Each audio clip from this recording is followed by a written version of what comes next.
తలుపు దగ్గర ఇటుక రాయి తీసుకుని నా దగ్గరకు వచ్చారు. నా దగ్గరకు వచ్చి నా దగ్గర కూర్చుని ఆ ఇటుక రాయి పెట్టి నా గుండెల మీద కొట్టడం ప్రారంభించారు. ఎప్పుడైతే ఇటుక రాయి పెట్టి గుండెల మీద గుద్దుతున్నారో పైన చర్మం మొత్తం పగిలిపోయి రక్తం కారిపోతుంది.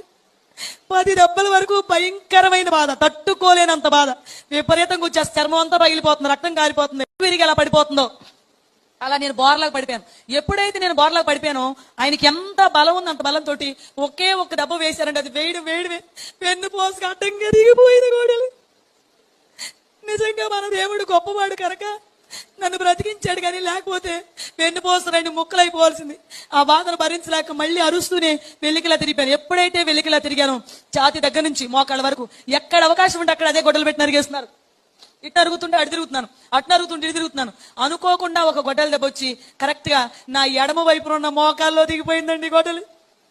ఎప్పుడైతే గొడ్డలు మోకాల్లో దిగింది ఇంకా భరించలేక